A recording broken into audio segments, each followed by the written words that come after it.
Hey, what's going on? What's going on? What's going on? Welcome to another episode of Ask a Brother Podcast. I'm your host, Jeff St. James.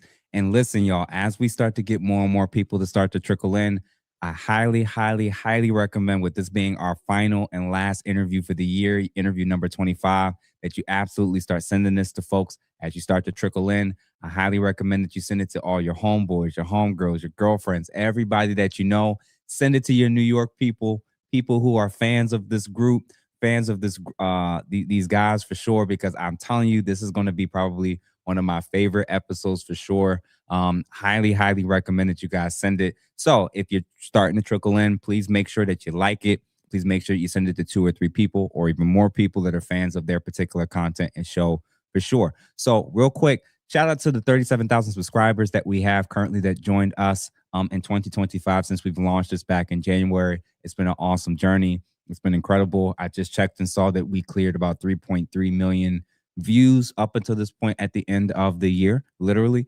And with this being my final interview, kudos to y'all, man, because at the end of the day, everybody wants their work to matter. Everybody wants the things that they care about to mean something. And it's been pretty cool that over the last several years while I've kind of prepped and gotten ready for this, it's been an incredible response to see how my first year of trying out content creation with this platform, just to see how you guys have been reacting to it and engaging with it. So again, as you all are starting to filter in, I want this is my final interview for 2025. We got to go out with a bang. Shout out to everybody that last week watched my episode with Charleston White. I saw that we cleared 47,000 views so far. And that's despite all the language and stuff that the man said in the video, which we've been editing still as we speak. They have not allowed me to promote that video at all. Literally, they've denied it about 11, 12 times for us to be able to promote the video. So the fact that we almost got to 50,000 views on my last interview is incredible, especially one that I cannot promote. I've clicked on it a million times. We're not allowed to promote it. Shout out to Charleston White being himself. And all the new people that's kind of joining the channel and platform. So again, real quick, y'all, if you are in the building, please make sure that you like it. Let me know that you're in the building. Comment if you feel free.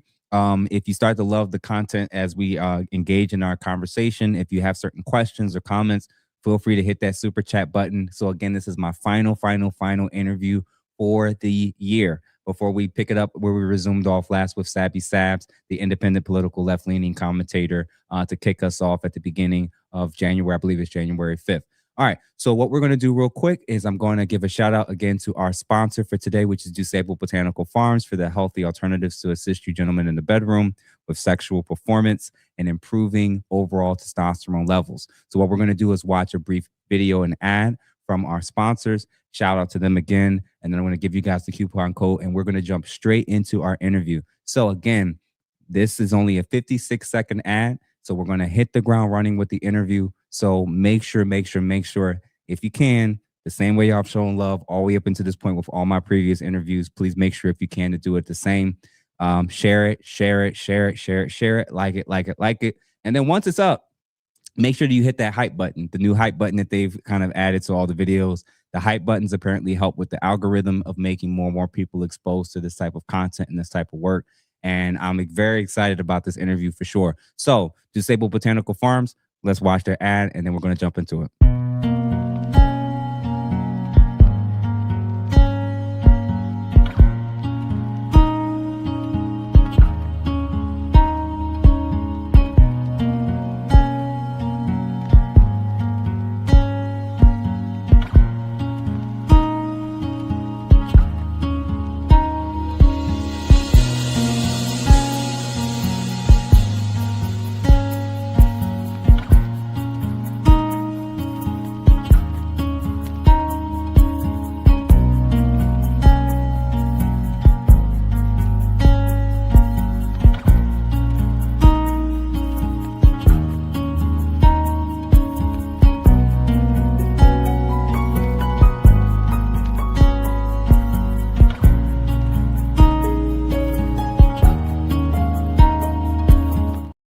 Shout out again to Disabled Botanical Farms. I just realized, man, this would be my first year. My first sponsor was erectile dysfunction.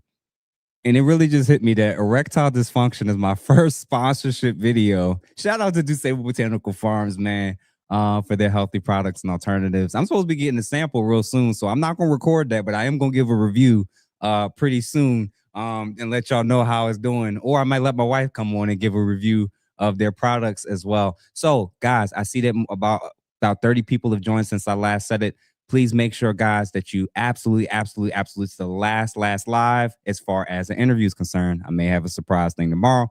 But as far as interviews, this is my number 25th interview. I'm super excited for these guys. Absolutely to bring on. So again, if you want to check out the Disable Botanical Farms products, make sure you type in Ask a Brother 10 for 10% off your next purchase as well. And you can use that multiple times. So feel free. And again, if it works, you can kind of let me know or send me an email or feedback so I can give that feedback back to them as well. All right, y'all. So without further ado, because at the end of the day, what I've noticed when it comes to the interview days, the interview nights, when I do these, you guys are actually tuning in for me. You're actually tuning in for the guests. So please make sure that you send it to your cousins, your homegirls, people who enjoy the discussions of a variety of different things from just general content, dating, gender war, passport stuff, intercultural relationships, the whole nine. These guys have been covering it in a way that most people in our community and group are often not doing for sure.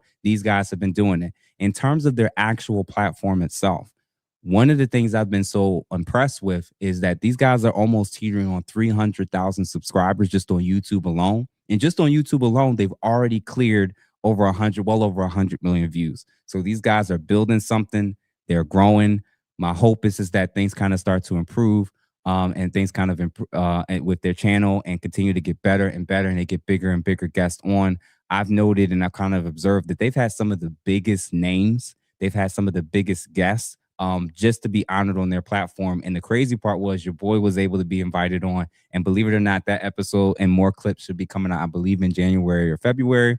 So that should be coming pretty soon for sure. All right, y'all. So without further ado, it's time for me to bring these guys on and welcome them. Welcome to the stage, none other than the Daily Wrap Up Crew. All three gentlemen, welcome, fellas.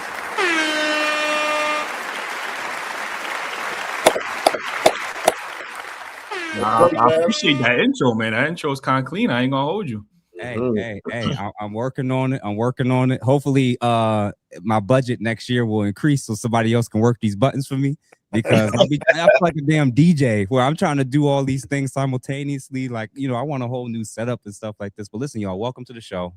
I appreciate you fellas for kind of coming on, especially on short notice, right literally at the end of the year.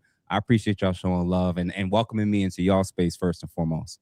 Yo, we appreciate you having us, man. And I do want to give you a shout out, man. I've been seeing the hard work you've been doing, man, over this year, man. And I'm proud of you, and I appreciate you in this space, man. And your hard work is not going unnoticed, man. So for keep sure, doing what you're doing. Listen, I appreciate it, Eli, for sure, man. It's been hard trying to jump into this spot and figure out like what my lane's gonna be. Like, y'all had to do the same, right? So let's jump straight into it. What made y'all even decide to start Daily Wrap Up Crew, and how did y'all even end up coming together versus deciding to do like your own solo projects?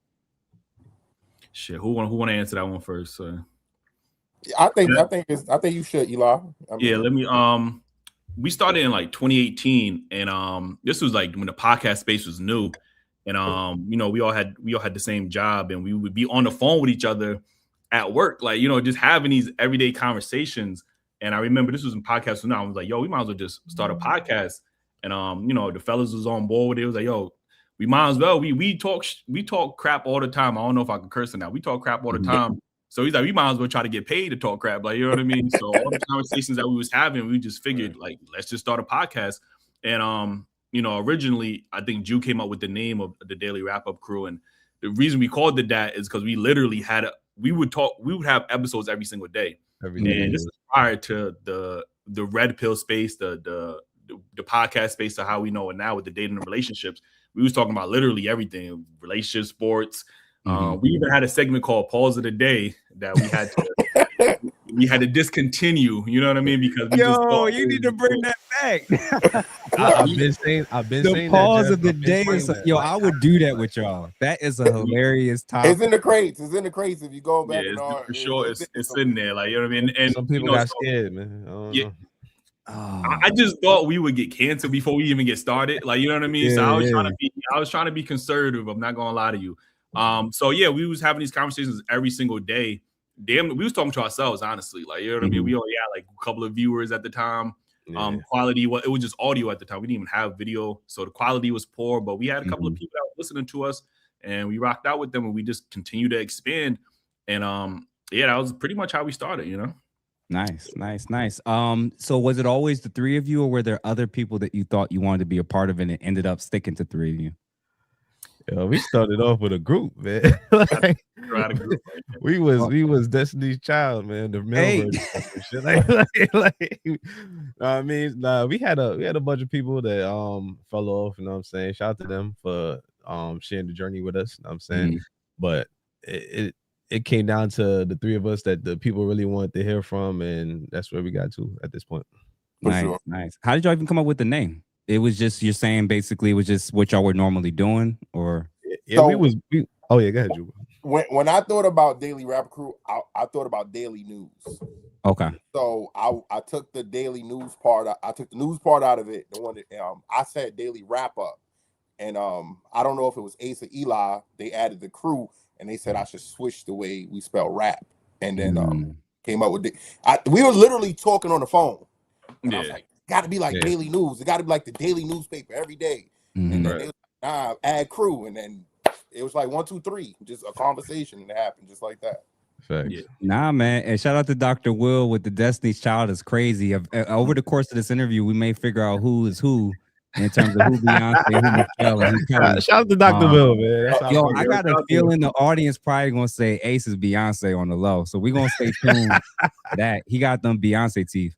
So we gonna, listen. First of all, she might have given him the plug, low key. I'm not gonna hold you. She might have given him the plug, like yo. Hey, I was telling the guys before we jumped on. I'm going to Turkey next month. Gonna get the braces removed, get some work done, and come back with the new chompers. And they almost gonna be as good as Ace's teeth right now, which is crazy. Yo, the crazy part is Ace don't even want to let you know who his peoples is over there. Like he gatekeeping. Like yo, wow. Bro, how you got crabs in the barrel with your mouth? That's crazy. What kind of mentality is that? Your own people. I swear. Yeah, I follow Eli footsteps. He ain't want to let the ladies know what he got his BBL. So you know what I mean. Oh shit! First of all, I ain't got no BBL. First of all, like you know what I'm saying, like yeah, you was out of commission. He was out of commission. He came in on the crutches. I mean. Oh man, let's go. Listen, y'all, real quick. If you're currently watching this, if you're tuning in, make sure you guys like this for sure. Make sure you send it to everybody that you know, people that love to laugh, people that have enjoyed my content and enjoyed these fellas' content. Please make sure that you send it. We have already gotten multiple interviews at 10,000, 15,000, 20,000, 30. And now with the most recent one being at 45, 47,000 with Charleston White, there's absolutely no reason why this video can't go places as well. And this interview as well. Again, y'all, this is my final interview for the night. I mean, for the year, actually. And we're kind of going to close out with a bang for sure. So how do you guys... Real quick, I do want to mention a point about the starting of the podcast. Like I said, we started in 2018, and it wasn't until like 2019 where we started to incorporate the women. And I'm not gonna sit here and say we started that lane. I'm not gonna be that arrogant. But when we did have those conversations with women, there wasn't people that we were looking at and was like, yo, we want to do what they doing. Like there was nobody in that space that was the Fresh and Fits and the Kevin Samuels, all of those people with the relationship, people that have these conversations, they wasn't in that space. So it wasn't like we was going to YouTube and being like, yo, that panel right there, that's what we were just doing it because we got tired of that echo chamber. Like, you know, sometimes when you have your homeboys or, you know, your friends, you tend to, you know, agree on most things, you know what I mean? And, you know, there's a real story behind why we had the women on the show, but we just wanted different perspectives and we wanted to hear women's perspective. This is before we knew the mindset of, so you saying we pioneered this is what you said? I'm not going to listen. I ain't going to say that. Yeah, I usually don't like when you be running your mouth, but now you could keep talking. Like, now, you might be onto something, my brother. I'm just saying, like, we didn't look into this space and say, yo, we want to be like them. Like, you know what I mean? Like, there was nobody. That is true. So yeah, we just did that, and yo, look it up. He not lying. You know what I'm saying? That's crazy. And you know what's funny? That's been what I've been accused of coming into this space. oh, you trying to be the next Kevin Samuels and da da da da da. And it's like, first of all, it's like it's both an honor, you know, in the sense of like he was somebody who had a big following for a reason. He had a big presence, big platform, and everything. But at the same time, it's like if you really your own man, it's like Michael Jordan's son living in his shoes. Like you gonna try to make your own lane, whether you as big or not. You still want to make life's choices because it's your lane, right? But I'm gonna learn from everybody. I'm gonna learn from y'all. I'm gonna learn from him. I'm gonna learn from Fresh and Fit and the others. So I think y'all got a totally unique lane. First of all, to be fair, I think there's definitely comparisons to like you guys and whatever, a little bit. But what you're covering and what you're talking about, especially culturally, is night and day. You're talking about stuff that we would care about. You know, our group, our community would care about for sure. And y'all got that lane locked and focused. I would actually love to see y'all the way you kind of described it in terms of more news. More news commentary, and having people, even if it's stuff like this, more news commentary and hearing more about what y'all think in terms, a little bit in terms of politics, not too much, because politics it's a two-edged sword when you get involved in that. According to everybody else, I'm a white nationalist in blackface right now. So that I hear that. If I think in one way, then you know people gonna push back on it, but it's good, man. I think I agree with you. I think there needs to be more spaces for men to have, you know, outlets. Like I think why this space took off is because we never been in a position to actually hear what men think, especially black men. You know what I mean? So we never had those spaces. We always had to give those spaces away to our women. And so now there's actually a space for black male media and us to be able to control our narrative, because that's something that we haven't been able to do, control our own narratives. Our women have been controlling our narratives and dictating our narratives to the media for the longest. So we've never been in a position to actually really take the narrative and control it ourselves. So I agree. Yo, and what's crazy is people are so angry about men providing a space for men to talk. I did not realize. I saw it like when watching it. Y'all been doing this for years. Watching it on one end is like, oh man, women always got something to complain about. No. Once you're doing it, they're like, in their mind, you're like a criminal. We're like, we gotta ban this person, take away their podcast equipment. We gotta come up with regulations. Like they're doing everything they can to like get guys like y'all to like not be allowed to talk anymore. And never tell Oprah to take away her camera equipment or Maury to take away his camera equipment. And like, you know what I'm saying? But now when men got a platform, now we gotta take away their mics and they like, come on, man, stop. Exactly. So related to that, how has being on this platform being, you know, how is that kind of in terms of more and more views, hundreds of millions of views at this point, how has that shaped or impacted y'all personal relationships and even just generally going out in public? Has it changed anything? Like what y'all think? G, you want to go ahead? Okay, I would say my relationship, it made things I would just say with my my partner. At first, it was rocky because, you know, now I hold myself accountable very on the show, but it was hard for her, for me to share that information without her being able to say her part. So I understood that perspective, you know what I mean? But I also felt like if I wanted to be a leader and encourage my young black men that, you know, follow my footsteps or hear something, and they, you know, we look at each other and we see each other. Like I see a bit of me and you, and whatever the case may be. Somebody might look at Eli and see themselves, and same thing for Ace. So once I realized that we had a voice, I didn't want to hold back anymore. So, you know, once I had that conversation with her, you know, it made my relationship better in a way, but it also made me realize, you know, what bull crap I shouldn't be doing. You know what I mean? It made me, you know, not only hold myself accountable to a certain degree, but really stand on it. Because I'm not only doing this for myself, I'm doing this for the brothers just like me as well that's watching. Nice. What about you, Ace and Eli, in terms of like how did it impact your personal relationships or even your friendships? Like once you were on this platform?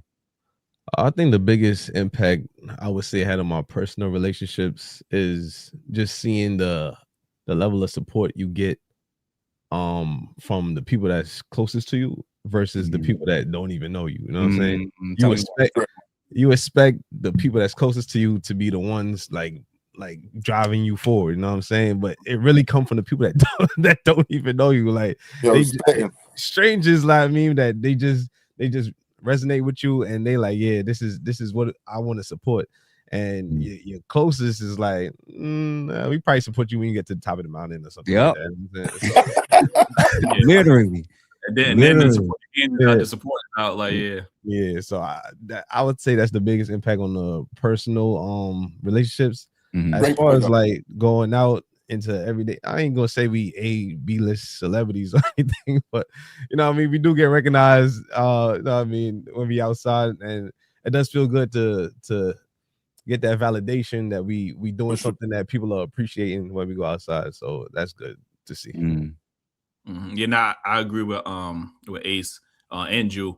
I think personally, it is getting a bit. We are starting to get a bit more recognized. Like sometimes I just be leaving the house, or I order some Uber Eats or something like that. They're like, "Yo, ain't you from that?" Like I went to go visit my little cousins over the holidays, and I was in the elevator. Guy walked in the elevator, and he was like, "Yo, you look familiar. Like you do something important." Like he was just so in awe. I was like, I mean, I don't do nothing important. I got a little podcast. Like, yo, that's what I know you from. So, you do start to run into more people who have watched the content, and it to us it still surprises us because we don't consider ourselves like a big platform. Like we still humble to we just like we still do this as a hobby. So when people appreciate it in the real world, it's like, oh wow, I didn't even realize that you even seen the content or whatever the case is. But as far as the personal life, it hasn't really affected my relationships whenever I'm in relationships necessarily, because I don't how when you don't bring home work, like, I try not for the most part, like, you know what I mean, except for the only part that resonates to me is the lack of support that you don't get from your significant others that you feel like you should be getting. That part is obviously resonates with me, but I try not to bring work home, you know what I mean? So the conversations I have on the show, I really don't even have with my partners. Like, you know what I mean? We probably maybe one or two clips or whatever the case is, but for the most part, I try to worry about other things that actually matter in the relationship. Like, you know what I mean? So yeah, that's just how my reaction. So man, I appreciate you guys sharing that, because I have kind of covered that briefly on my channel. About I would say maybe 90 to 95% of people I know personally haven't supported this platform at all. Nothing. And I'm talking like going viral 3-4 times. And it's because of the lane I chose. I chose a lane where I wasn't going to pander, where I was going to have those tough conversations, and where people who may disagree that we're even talking about certain topics, this is a space where we're allowed to do that. And I knew that in advance, but it's one thing to think that. It's another thing to see that, like Ace was saying, when you seeing like, man, this is getting big, this is blowing up, and you can, but now I'm where Eli is, where I really don't bring it up or talk to people in my personal life anymore at all. And the strange thing, bro, I just started doing this a year ago. I mean, January, and 2 weeks ago when I did the Charleston White live performance in Atlanta, this is a year of me doing this. I got off the plane, called the Lyft, got in the back of the Lyft. I'm on my phone doing something. I noticed I'm not leaving. The driver turned around staring at me, talking about something. You on a podcast? And I was like, yeah, right. So he drives me to the event. I get there. A few people recognize me or whatever, which is cool. One dude drove 100 miles from a neighboring state to come to the show to meet up and take pictures with me. So I'm like, this is okay. This is different, right? Yeah, and then when I leave the event, I head back to the airport. And while I'm there, this is all within 28 to 30 hours. I'm at the airport, sitting at the bar at one of those restaurants in the airport. A guy and his wife or girlfriend comes up, daps me up, says he loves the content, keep going. And then my bartender, who's handing me the bill, says, bro, I love your content, keep going. And I'm like, 3 security companies have reached out to me so far. So in my head, all of these are dope. But at the same time, I know everybody's not happy with my stuff or likes my content or whatever. So I'm like, will I actually need some security next year at later point? Like right now, it doesn't feel like it. Not, man. Goddamn. Like, yeah, right now, I feel like I don't need it. But at the same time, this happened around the corner from my job. This happened in Philly, where a car pulled up next to me, drove right past me, stopped 5 feet ahead of me. Somebody hopped out the passenger seat, turned around, pointed, and was like, yo, you got a podcast? And I was like, do you like it? And he was like, man, I love your stuff. And I said, well, yeah, then it was me. Depends on if you like it. Like, right. So I'm learning now, like in my head, it's just the camera and then the internet. And I keep forgetting that like there's this whole world where like you don't get the 3 million or 100 million for y'all, and people in your everyday life or in your world will actually start to recognize you. In my head, those are two separate things. But now I'm starting to realize like, okay, this is getting weird. It's good right now. It's all been positive. But like when I'm talking about politics and controversial stuff, you know, I got to realize like, you know, more and more people may not be a big fan. So real quick, before I get to my next question with you guys, shout out to Talking Ish. $9.99. Appreciate you for the first super chat. And listen, y'all, if y'all in this and watching this and enjoying this, make sure you feel free to hit the super chat. I always recommend and say if you're a member already paying for your membership to join our platform and building up and supporting this channel, don't feel obligated or guilted into feeling like you got to donate anything. But if you're willing to donate $2 or $3, I would greatly appreciate it for sure. He says, or he or she, I think it's he says, one of the early viewers from back in the day, 2019, 2020. Glad to see these brothers still at it and doing it together. Pause. No Diddy. Brooklyn is here. Respect to Jeff in the chat. Yeah, man. I appreciate you guys. Appreciate you, man. Like, appreciate you. Shout out to you, bro. Yeah. I'm at the everybody that's here, man. Make sure it sounds like such a small thing, because I remember before I was in the space, I'd be like, damn, why they always asking to hit the like button, and then when you in the space, you realize how significant it's such a simple thing, and it's not like, you know, we begging for donations or begging for super chat. We just like, yo, if you can't donate, hit the like button. It's free, like, and it takes 1 second to just hit the like button, and it could help us get more reach and help push it out in the algorithm and stuff like that. So hit that like button, man. Listen, man, hit the like button. Definitely send it to 2 or 3 people. Definitely send it to the New York folks for sure. Whether they love or hate these guys, I want them to watch it because the views still count.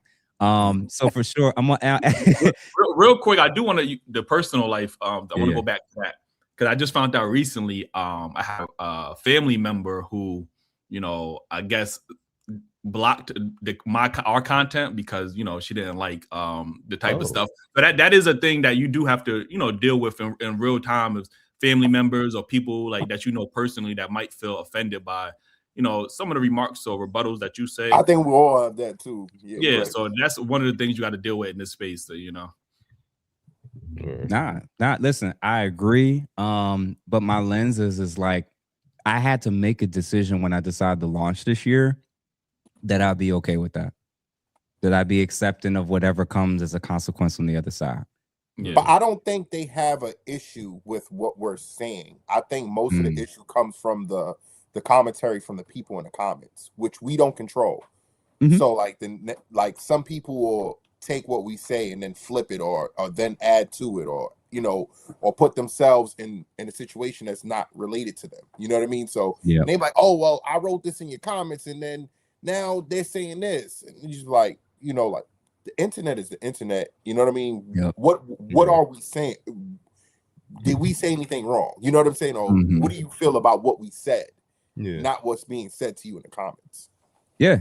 And what's crazy with the facts with that is like, I'm learning and realizing now, not only is it comes with that, but it's okay to acknowledge that there's people that will support you from afar without you ever knowing. And that's a big, you got people who never acknowledge, never follow, never like anything, but they'll tell me when we're around each other, talking to each other, that they watch it.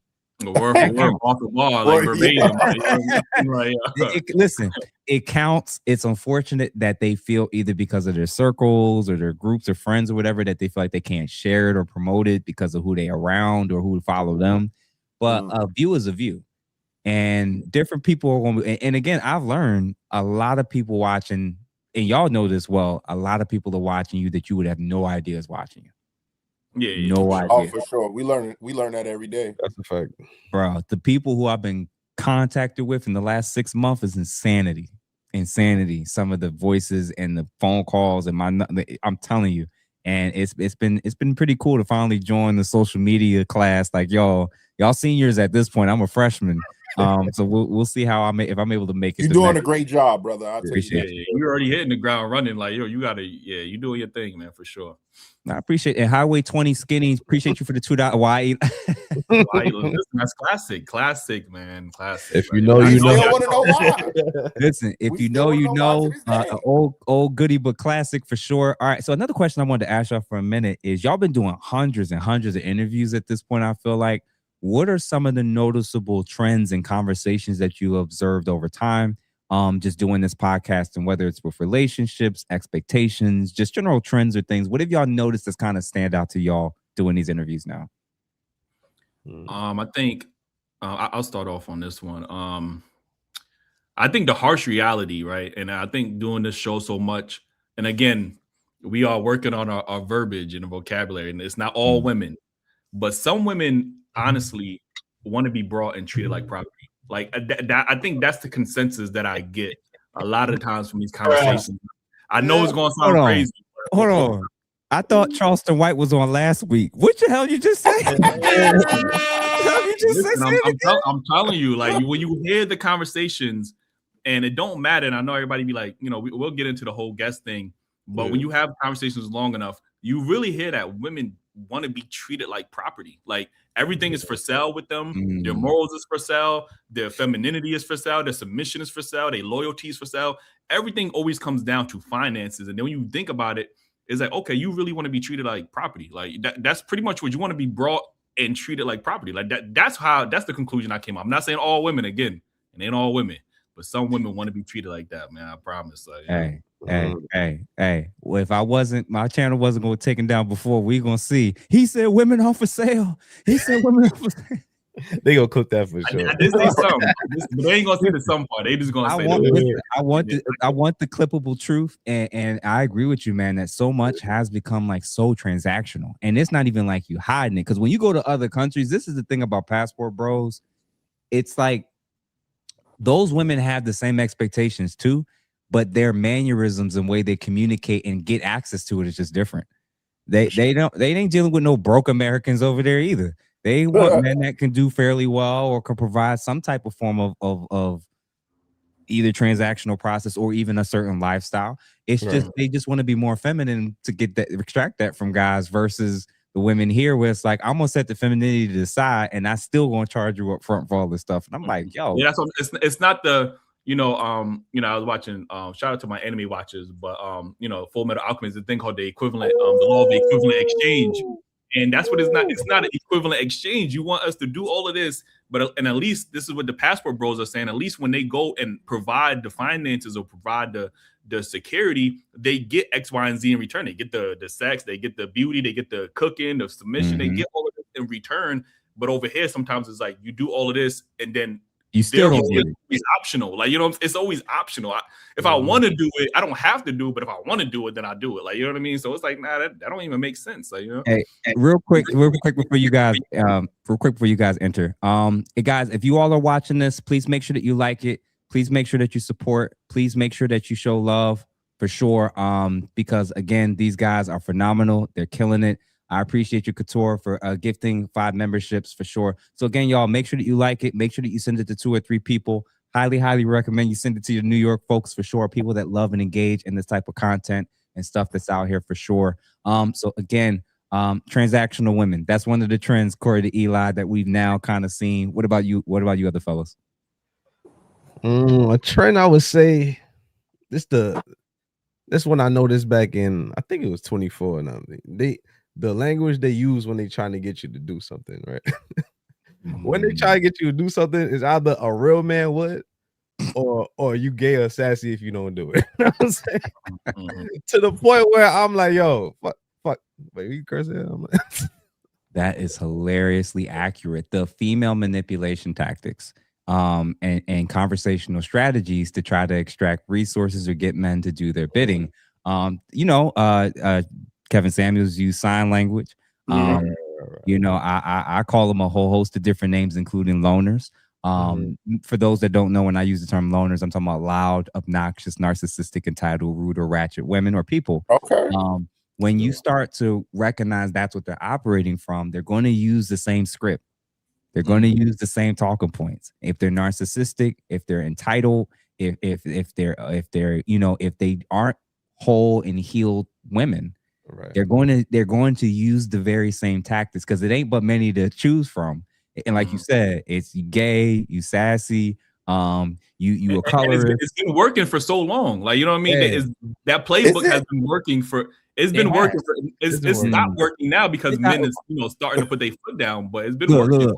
Think about this. How you think we had all these generations of men before us talking about this nonsense, happy wife, happy life BS? Mm-hmm. Yeah, men were they were so effective that they had grown men live in misery with women who are miserable. That's a fact. Yep. They stayed in marriages where they're not even getting sex. So this stuff has been extremely effective. What the whole red pill discussion is about waking up men to these tactics and strategies and recognizing if you got a woman that won't stop doing them, where she continues doing them, you have a walking liability that's just causing your life to be miserable.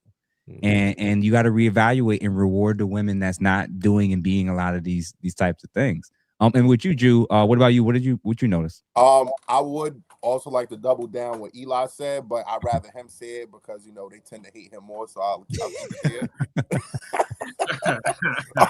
But man, yeah, I'll just say it in a politer way. You know what I'm saying? But I think truly women are more influenced by other women's trauma. So a lot of women don't even experience what they're speaking of. They'll talk about how a man cheated on them, a man ain't good, a man ain't doing this, a man do, and none of them experience. Eli be calling them out. Hey, you got a man? Oh, he treat you good? Yeah. So what the hell are you talking about? Like, you get what I'm saying? Like, they're living through what they heard or what they seen on TV from Color Purple or what. That's not you. That's not your experience. But you're here to talk. Or they have the girl code where they just want to agree with another woman because a woman said it, and that's what women do. You know what I'm saying? People watch our show and they honestly think that it's geared towards like calling out women or saying something. I think we actually we are trying to help women understand the perspective between a relationship between a man and a woman, because we hold men accountable all the time and we tell them what the best suggestion for them to keep a man happy. We're not telling you we got PhDs and I'm Dr. Phil, you better listen to me, whatever. No, like, yo, this, if you want to keep your man happy, it's very, they say men are simple, then why you ain't keeping them? You know what I'm saying? Bruh, you would think the most educated demographic, at least they keep telling us that, will understand how to do life with men. It's amazing to me when you can brag about how educated you are, how smart you are, how much better you are in comparison to your men. And yet other groups have figured out a way to stay with their men, and some of them are even poaching your men. I don't know. I just think that that's interesting for sure. Listen, y'all, real quick. Oh, and somebody said, what y'all know about Full Metal Alchemist Brotherhood? I view it as top 1 or 2 anime that I've ever watched that came across. I think it's a tie between that and Death Note personally. Got my wife to watch Full Metal Alchemist for the first time last year, and she absolutely loved it, thought it was phenomenal. She's a huge fan of Full Metal. Wait, would you had her watch? Full Metal Alchemist. Okay, Full Metal. Okay. Yeah, FMA. We watched like Death Note together. We watched Full Metal. She loves the Attack on Titan. So that's like one of her favorite Johns. So I'll be telling you, I'll be watching One Piece, and he's like, yo, 1,000 episodes. I'm like, listen. Bro, now that's an investment. You know, One Piece, yo. That's an investment. You gotta have time in your life when nothing matters. That's the only way you can dedicate. I'm telling you, because it is true. I cleared 1,000 episodes. Yo, Eli's a machine though. He watches on like 10 times speed. Add the machine. Yeah, ask him on what speed he watches. You be watching on 1.2 or 2.2. It'd be 10 times speed, bro. When you go to his house, the TV be. So your emotions act fast too on a good part. You be like, oh, and then you go right back. Like, how does you gotta react in the moment? Like, you know what I mean? That was a crazy part. What part? That was race against time, man. I'm trying to beat time. Like, you know what I mean? Your reaction was too long, bro. right back to it. That is I'll go back and rewind it if I gotta watch it again. So, ladies, I'm gonna let y'all know a little cheat code. A lot of y'all like to judge men that's watching sports. Y'all judge men that watch anime. According to y'all think everything gay. What everything men do.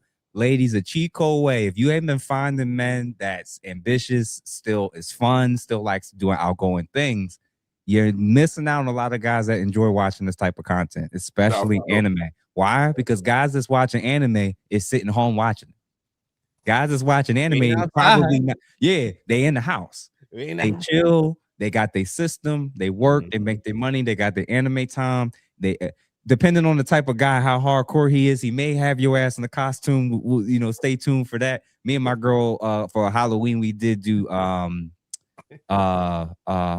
Slayer. We did Demon Slayer. A couple years ago we did Demon Slayer, and that was actually pretty dope. And we love it. So, ladies, that's a cheat code way for y'all to find a lot of guys. Like, where's all the good men?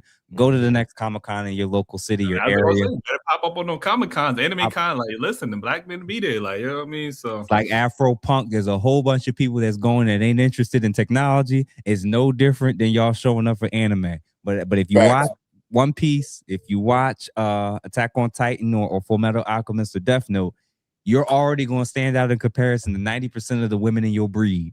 They already, you're gonna be different. They're like, oh, she's interesting. We have something in common. And before you know it, you already gonna have that. Am I lying, fellas? Yeah, I don't know what it is about those women when you see them online that support anime. They all look amazing. I don't know what it is. Let's not forget Naruto in that. Naruto, my wife, that's her favorite actually. Naruto. Okay. I be trying to tell Eli, man. That's her favorite. Bro, I watch Naruto. I be trying to tell you it's more popular than you think, man. Oh my God, Naruto's huge. No. Listen, we're not about to go down the whole anime. Like, we're gonna say that. This is why we're here. This is why we're here. What did you think? First of all, Eli, you watch so much. Yeah. What would you put as the top 2 or 3 anime all time?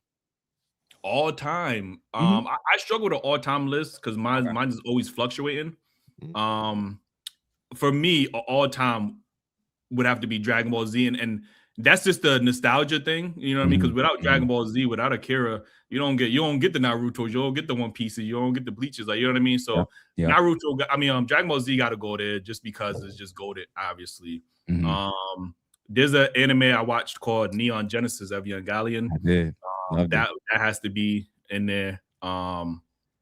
Bleach is fire too. Like, there's so many good animes. It's hard to put them in for me, it's hard to put them in the top 5. So it fluctuates. Yeah.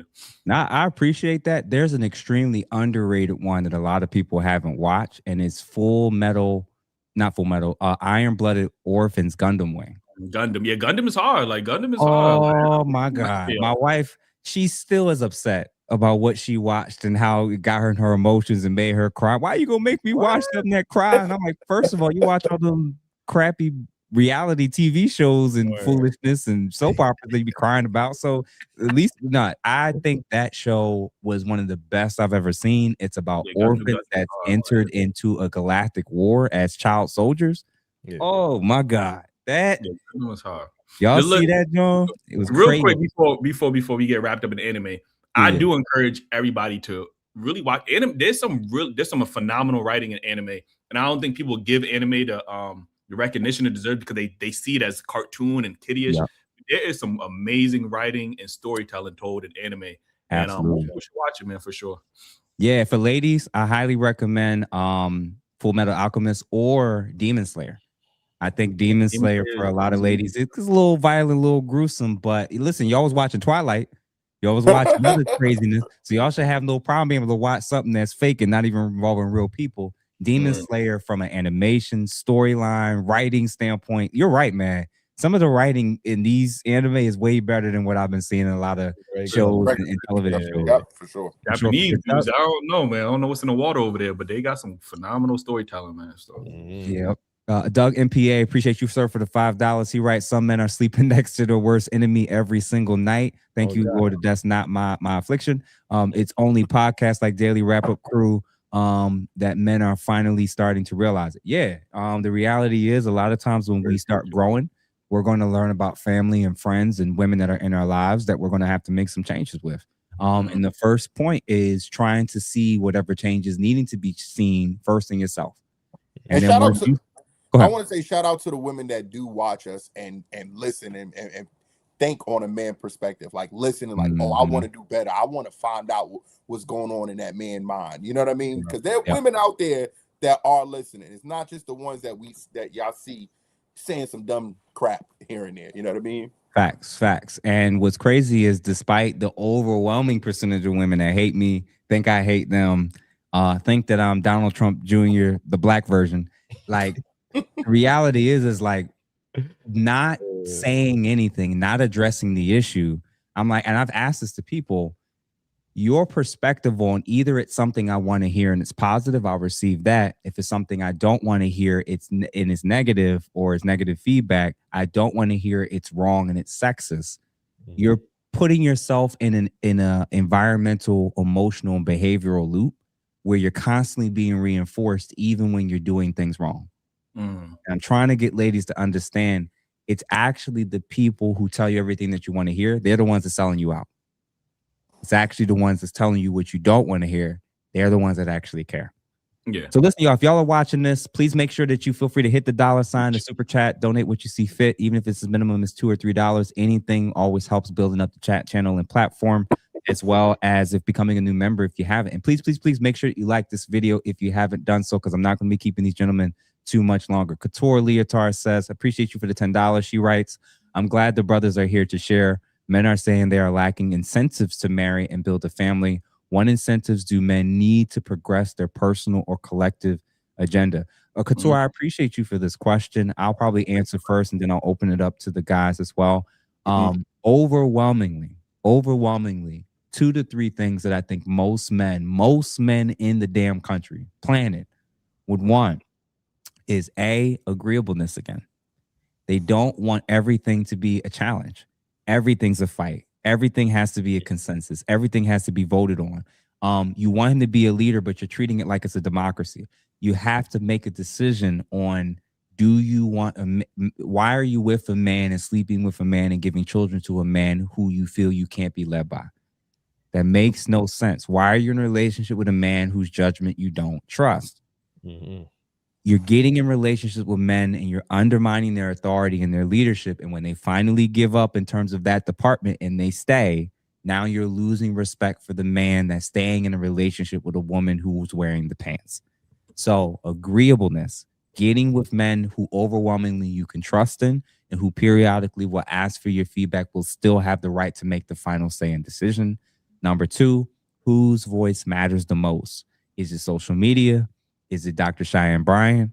Is it Dr. Umar? Or is it his? Is it social media? Is it a singer? Is it a city girl? Is it your girlfriends? Is it your mother? Or is it his? Men want to be in relationships with women where his voice matters above all else. That includes your own. So femininity, softness, agreeableness, and valuing his view, his leadership, and his perspective, and pre-selecting men that offer those things that you can trust in up front will save you a whole hell of a lot of stress on the back end. What a lot of y'all are talking about when you're talking about how men ain't ish and how horrible men are, you got to finish that sentence. The men that you picked, the men that you chose.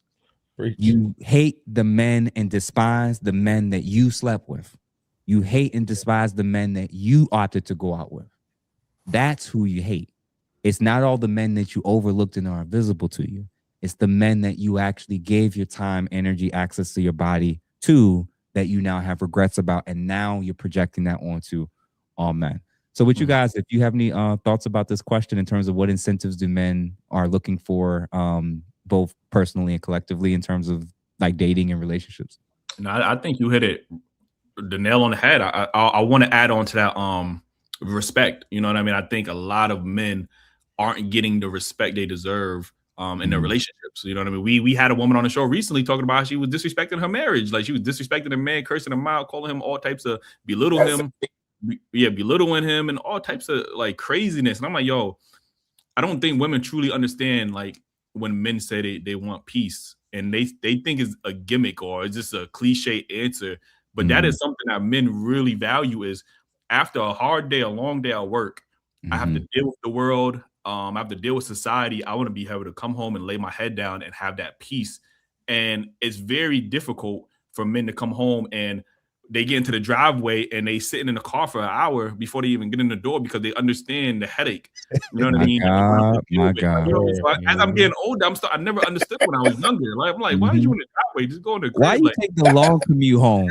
Why you go the way where you know there's traffic? Like, but yeah, so I'm starting to understand the peace is very important. And the helpmate, like, you know what I mean? I think the helpmate is very important because I think most men do want to be the providers and the leaders.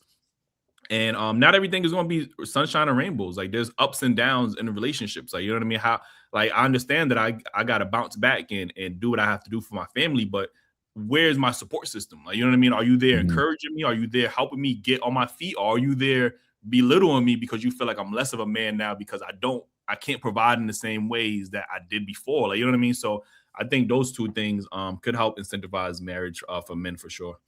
Nice. And what about you fellas? Any other extra stuff? I just only add that the fact that men just need to stand on what they know they want. You know what I mean?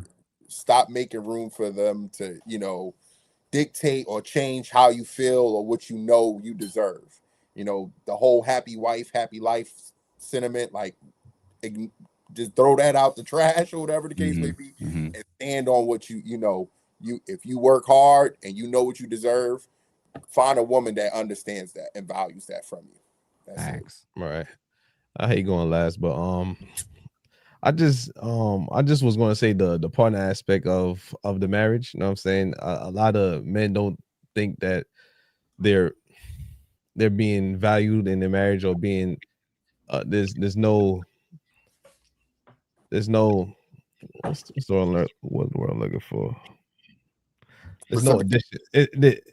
They're just becoming liabilities in the relationship. There's no additions to the relationship. You know what I'm saying? I gotta take care of everything. I gotta make sure you good. I gotta make sure I'm good. I gotta make sure the children good. But who's making sure I'm good?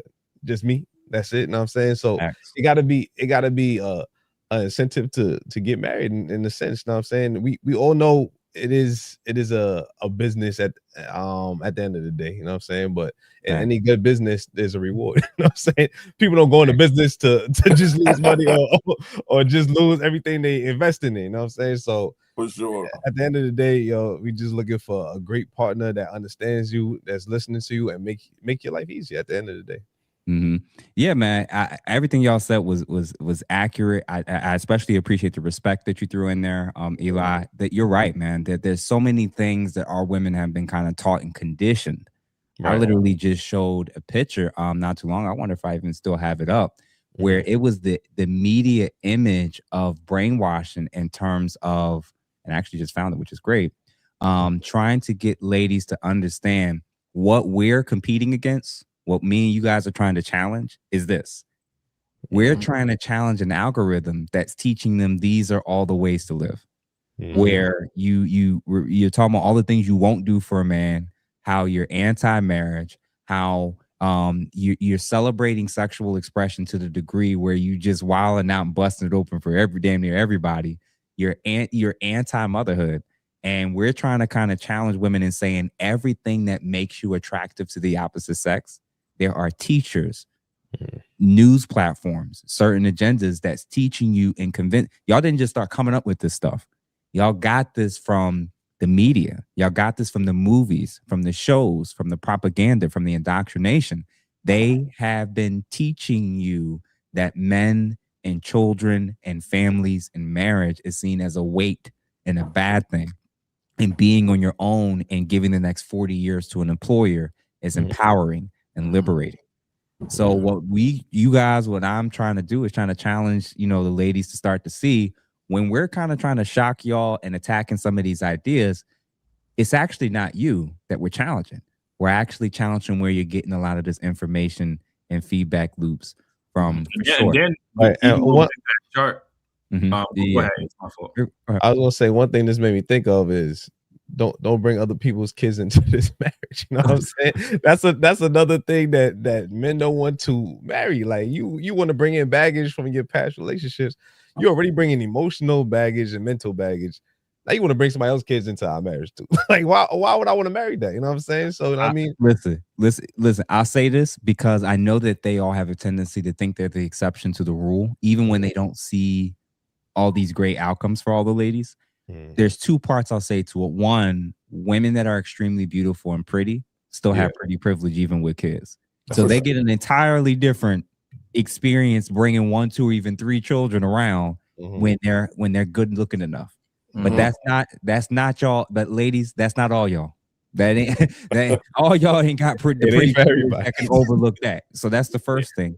First of all, they don't know how to tell the difference between who you talking to and who you're not talking to right now. You know what's crazy? They know how to tell the difference when they look at their outcomes, when they look at their lives and relationships, when they look at the quality of men they can get to take them seriously and want to be in an actual relationship. They know the truth. They just want to admit it on social media. That's one, for sure. Right? And then number two, if you are a woman that is a single mother, all the skills, traits, behaviors, and attitude that men are begging and stating they're wanting to see in American women again, all you have to do is offer that and then some. If you are you can be a single mother with a 5-year-old, 8-year-old, but if you are the most feminine, nurturing, softest woman that this man has encountered in this country, and you carry yourself well and keep your body and mind and mouth in check, you're going to stand out from 90% of women who don't have children. He gonna have second. Am I lying, fellas? Are you still gonna have second thoughts? I don't think men's demands are that delusional where it's like it's unattainable for what like you know how men look at some of the women's standards and expectations. Be like, yo, that's just delusional. Men's standards and expectations are very basic. And I don't think is that far reach, like, you know what I mean, for women to achieve. Just to go back to that picture too, another thing that men are having to deal with also is we're now competing because the things that your woman wouldn't do or your wife wouldn't do for you, she is doing for her boss every single day. Like, you get what I'm saying? So it's like, you know, and a homegirl. Well, that's also true. But you know, when we talk about the whole. And I seen a video, I don't know what video it was I seen recently, and it was talking about, oh, well, you know, you're always critiquing how a man is telling you how to dress, but you would never go to your boss and say, well, I want to dress like this. Like you show up on time with your boss, you know, you talk politely to your boss, you don't give him your ass to kiss, you wear what he tell you to wear. So, you know, it's one thing to have to go out and have to face everything, Netflix or online media. Now we are competing for the submission and the cooperation of our own women with their employer. Like, you know what I mean? So that's another thing we have to deal with, you know? Listen, the fact, and I really appreciate you bringing up the fact that you all are showing us that you're capable of full compliance, willingness to listen, do things you don't feel like doing, and showing up and doing it every day outside of relationships. So we're already seeing that you have this ability. You don't use your time in the month as an excuse to treat people poorly or talk to people poorly in the workplace. We're seeing that you ladies still have the traits necessary to succeed in multiple other areas and domains. If you applied that same level of focus and attentiveness in the area with the man you want to be with and the man whose last name you want, you'd be shocked that there's actually men that's going to bless and really appreciate y'all actually moving substantially different. And Eli, what you said about why is the simple things men are wanting and looking for so difficult if it's so few things that men are wanting, it's because of what we see on the screen. If they're conditioned to think and want the exact opposite for 10 years, 15 years, all of their teenage years, college, social media, various industries that's all promoting these type of things. The man that challenges these things or asks and states the things that's his standards and his boundaries that conflicts with these things. She's been adding this and associating this with being a part of who she is as a person, as a woman, her identity. So that every time you challenge any of these things, she now sees it as a personal attack on who she is. I also think it's a little deeper than that too, right? Because the first thing that comes to mind is we ask a lot of women, what have you been raised, or what has your parents taught you how to, treat a man? Mm-hmm. We all know what a man is supposed to do. Like every young boy knows he has to protect, provide, do this, be there for a woman, cater to a woman, give a woman everything. But when you ask women, what were you taught on how to treat a man? But besides cooking and cleaning, they think that's it. You know what I'm saying? There's nothing else they were taught from fathers and mothers, but be pretty and get pretty privileged, for the most part. Be a wife or just stand there and be a trophy, but there's so much more to, the role of a wife that helps a man. You know what I'm saying? I think we need to start getting to that and letting women understand. And I think that's why our platform and even your platform is so strong, for the world and society to watch, because you actually hit, like we had, women that's 50, 60 years old, and we would ask them like, hey, what have you taught your daughters? And they're like, oh, we told them, make sure your hygiene is good, or whatever the case may be. But but once it's asked about a man, the list could roll down, the paper could go all the way down the block. But that list for what a woman has to do is short. It's almost like, and I know exactly what I was going to mention that too, but I want to throw people under the bus, like you know what I mean. But again, it's like everything a man has to do is what he's doing for himself, but it's benefiting the overall family and his wife. Like you know what I mean. When a woman, and this is why I say it's two different things. When a woman gets money in a career, she only thinks about herself and material goods. When a man gets money and status in a career, he thinks about himself and his family. Like that's the reason he is wanting to get the careers for his family, his future family. When a woman gets a career, she's only thinking about herself and vacations and buying a Gucci bag, and she's not thinking about her family. And that's where the dynamic is shifting. So it's kind of crazy. And again, I want to talk to my fellas real quick, all the fellas in the chat. Oftentimes we have women on a show, and I can't blame them. And their rebuttal is, well, if a man won't do, another man will. And I have no rebuttal against that, because too many of our men is allowing the poor behavior to the point where that's why they're saying all of this. Why they're saying they refuse to cook, they refuse to have sex, they refuse to do all this, because they know, or they believe, and then maybe in their experience, other men have tolerated those poor behaviors. Like, you know what I mean? So again, I do want to talk to the men, because when you talk about OnlyFans and you see how much money like the women have made on OnlyFans, I can only look at men and saying you are 90%, 95% of you're the consumer base. You're enabling the same behavior that you claim that you don't like in women. And again, men, we have to hold ourselves accountable. We have to have more standards, because if we don't have standards and we're so desperate, we give into our lust, we're going to allow all of this poor treatment, because we just care about one thing. We just care about sex. So we're going to do whatever, because we just care about that one thing. So men, hold your ground, man, have more standards, and don't tolerate the BS, man. And I'm going to tell you another thing. They don't have all that standards for the same dudes, because I'm saying a lot of them dudes that get that boom chakalaka without putting nothing in it. You know what I'm saying? Facts. I was one of those dudes, when I was in them, them days when I was walking around. I ain't had to hear nothing about no restaurant or a certain type of establishment, and I'm like, you had to buy her food. Women knew I had nowhere to you had to buy her food. I had nowhere to go, and they were still giving me what I need at the door. You know what I'm saying? So I'm gonna keep it real with you. That's great. You're so right, and related to what you guys are talking about, what you're trying to warn these ladies about. Listen, Claudia Jordan, we're gonna start here. She says, Claudia Jordan shares the harsh truth on dating in your 40s and gives advice to Black women. You think when you are finally ready to settle down, it will be a lot of supply on the shelf, and it's not. As if men haven't been saying this. Like, you know what I'm saying? And it's like, oh, you're just doing fear mongering and you're lying to women and this and that. And we keep trying to say time is not kind, especially to women. And what's worse is that when you're getting really well-known, famous, or even good-looking women, and they're teetering into their 40s, you're now getting women teetering into their 50s, still talking about what they deserve and what they can't find. Then you got women in their goddamn 70s. Goddamn. Listen, it's a wrap. Wrap it up. It's over. Go ahead and put the adult Pampers on, because ain't nobody gonna be down there. This is the reality of what's to come. if the ladies aren't going to start listening to, again, and this the cheat code way for me, for the ladies. It's not just about not listening to women who are telling you what you want to hear and don't even have the outcomes you're looking for. Right. Y'all aren't willing to listen to men unless they're simping and pandering or gay.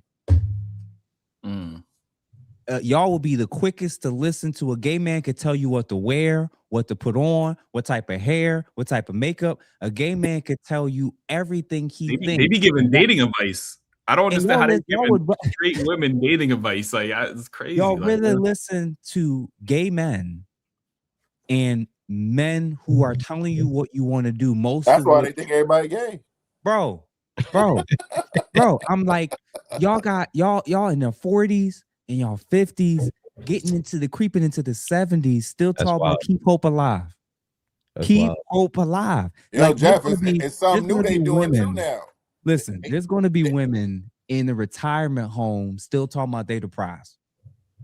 Coming. But look, they dating the young dudes. They going after 21. Everything they were shaming men about, that's what they're doing now. They're going after the young dudes that's willing to give them their groove back. Facts. You know what I mean? Blow their back out for a little bit of piece of shit. Oh, you giving her money. Oh, you manipulating. Everything they said about men, they're literally doing.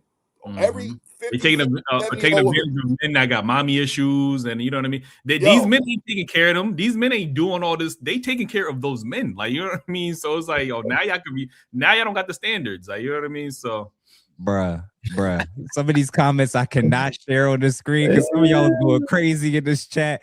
Real quick, y'all, if you are seeing this real quick, I'm going to ask these guys just a couple more questions and let them go on about their evening for sure. I see there's over 215 plus people who are currently watching, and there are not over 200 likes. So please make sure that you like this video. Make sure that you send it to get them likes up, man. Definitely hit the likes up, get the likes up, and definitely send it to 2 or 3 people if you can, especially people that enjoy their content, enjoy these type of discussions for sure. And if you're not a member of our channel, please make sure that you become one. Some memberships have been gifted out as well. And feel free to hit that super chat button before we close out if you've enjoyed this content or if you have particular comments or questions that you want us to address before we log off for sure. And just a couple more questions, guys, real quick.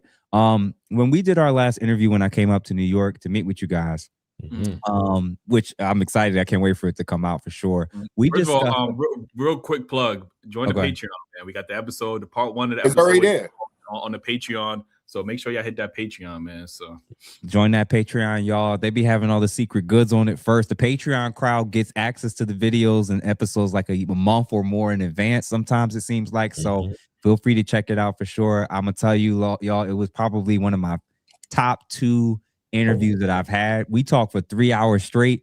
Your boy was about to die when it was over. It didn't even feel like it. Like, I was like, God damn. It didn't. Yeah, man. And it was dope. I genuinely enjoyed it. Thought it was worth the drive and the commute. And I was like, man, I cannot wait. And even the clips that we've put out, man, especially some of them ones, but I was like, man, y'all about to get me killed. Like, y'all started it off with the bangers, especially with Frank Zanu, who I'm gonna bring up very soon. Politically, with there seems to be a shift happening between men and women, especially the younger the demographic gets. And it's especially happening, like I said, between men and women, and Gen Z especially. Men and women are very much split in a lot of what they're voting for, who they're voting for, and what they're voting, what their priorities are politically. I'm seeing that most in all the other ethnic groups, and I'm seeing that in a very small way, very slow way within the foundational Black American community. If the other other groups, ethnic groups or racial groups are starting to recognize that there is a shift, I think men are deviating from their women in the sense that they're starting to recognize a lot of the harmful things that we were talking about here. There's a particular political ideology that tends to push a lot of this, that pushes a lot of our women, that pushes a lot of women to think this way, vote this way, act this way, and carry their lives this way. And I think the men that are starting to wake up to it are realizing their perspective is that a lot of liberalism, far leftist viewpoints are apparently very synonymous with a lot of the things that we're seeing on the screen. From you guys' vantage point, man,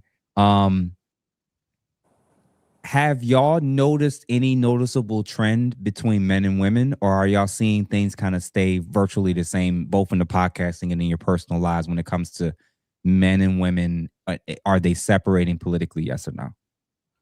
I'll start this off. I think 100%, yeah, and I think it's because the traditional roles that we assign to men is like, haven't changed. You know what I mean? Men's roles in society haven't changed. It's the women who are becoming less traditional, and I think that's where you see the divide, because the men, by and large, they still prioritize family.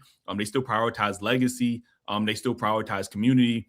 But it's the women that are valuing, because of the Barbie movies and the Netflix. They value the career over the family. So when you have a country where the traditional gender roles is just too opposite now, you're gonna start to have a decline in the birth rate, which you're seeing now.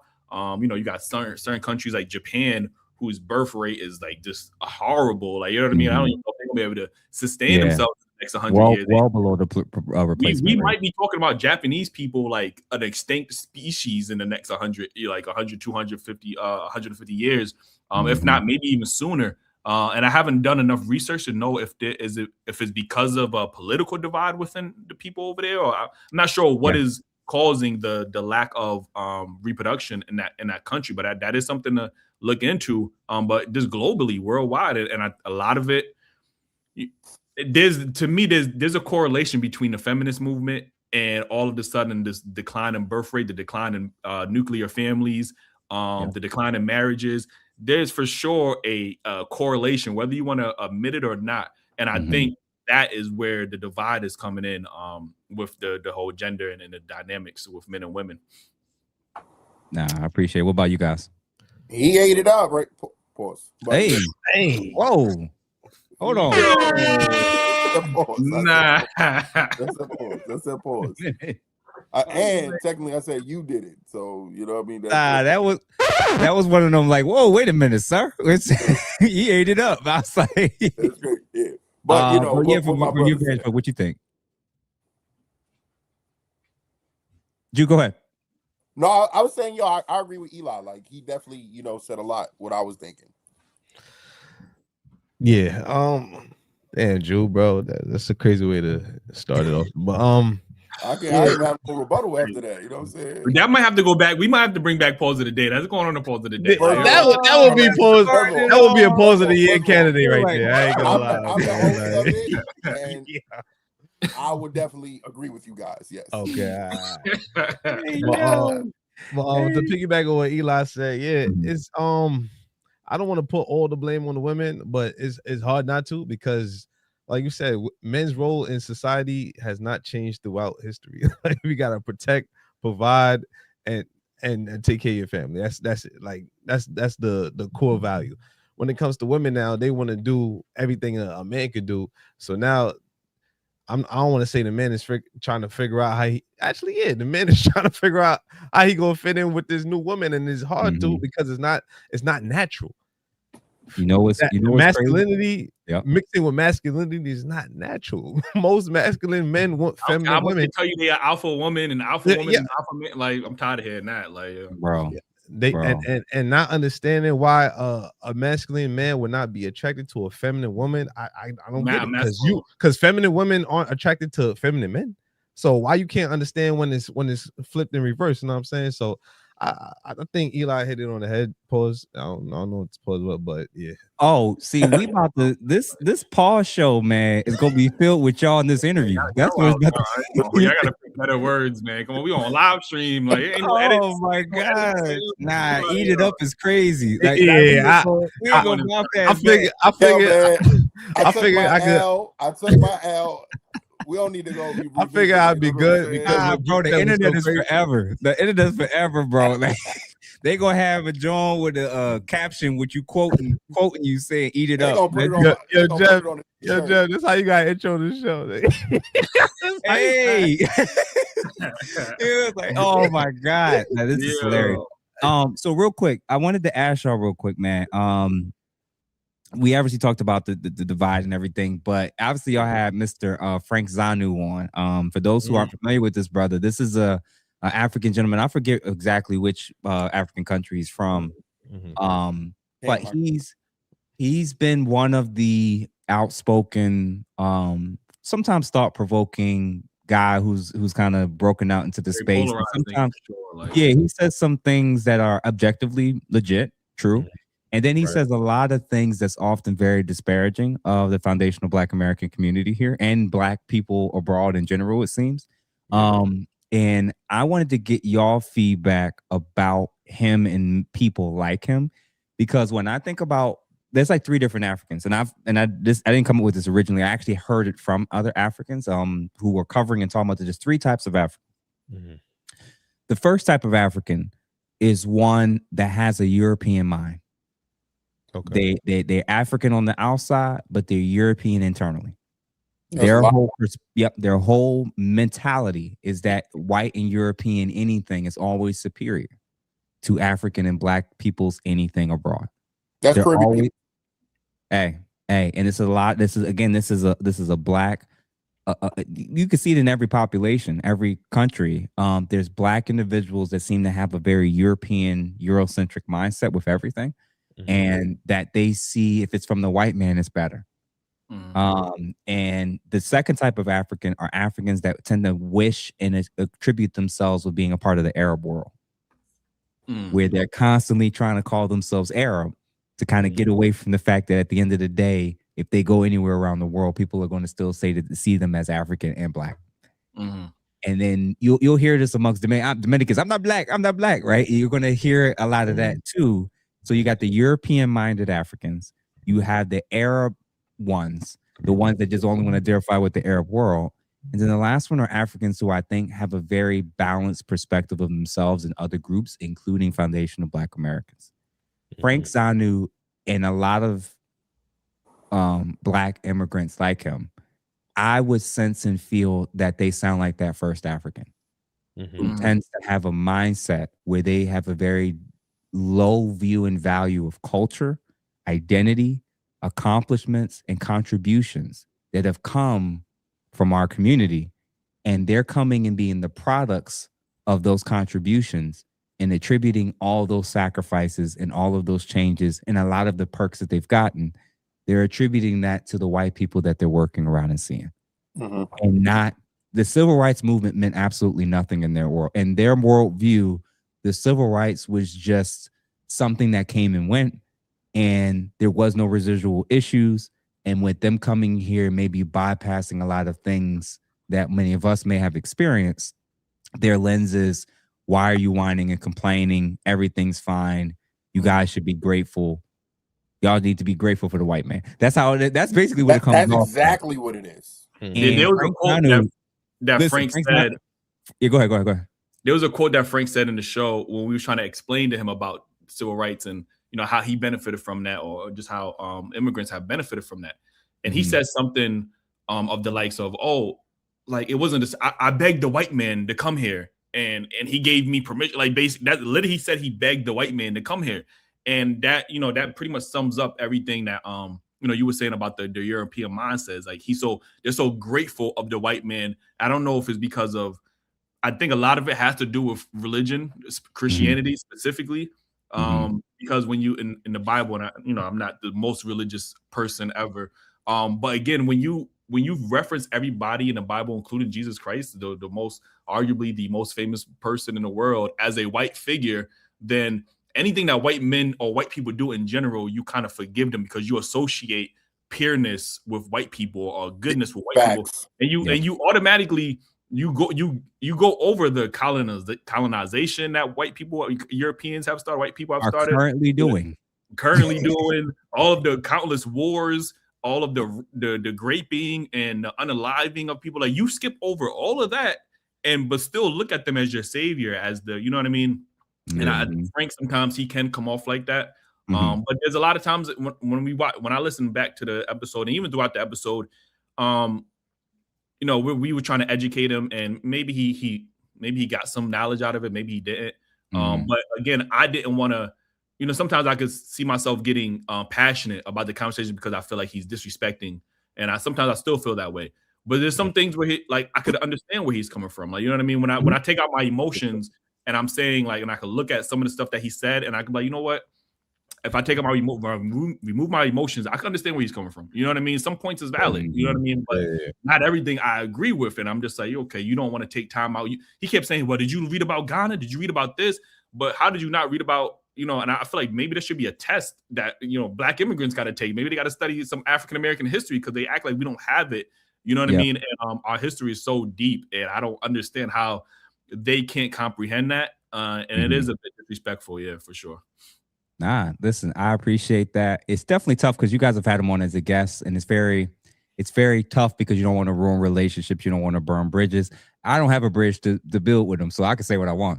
And in reality, like, I see him less of him as an individual. I look at the mentality. And there's a mentality of people who are coming here thinking that they're so better and superior to the people who are here. And like you said, one way to view it that I hope will help Africans and islanders and all these Black people from all over the country, Black and brown people from all over the world, rather, to think about is those no Blacks allowed sign included y'all too.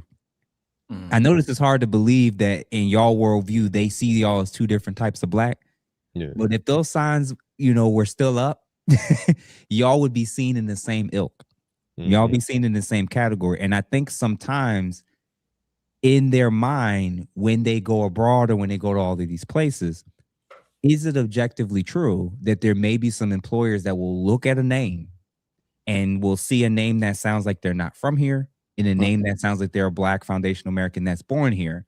There are people who are making that decision and sometimes picking the Black person that may be born from elsewhere or sounds like they're from elsewhere. That's actually really happening. There is a two-tiered system of how people are treating people with money versus people with not money. They look at them as more docile. Yeah, they look at you as more docile. They look at you as someone that's more amenable, someone who's going to maybe be more grateful potentially, or even give less pushback in the workspace because they're just so appreciative of the opportunity, and they love the Black people who have no opinions on nothing. They love the Black people that go along to get along. They love the Black people who will never challenge the status quo because they can easily recognize discrimination versus someone that can come from abroad and thinks that everything that white people do and say is walking on gold. The reality is we're all human, white people included, and we all have shortcomings in every single group and culture, even the ones you say they ain't got no culture.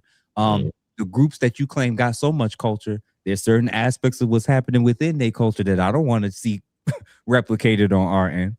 I don't want to see this massive epidemic of Black teachers sleeping with their students. I don't want to find out a whole bunch more Black people and Black men are sleeping with children. Y'all can keep that. That's some culture I don't want to have. Yeah, like you said, some cultures, they be marrying each other, they be sleeping with their cousins, they be having marrying minors. Like, that's not like you said, that's not the culture. That's normal over there. Like, that's normal.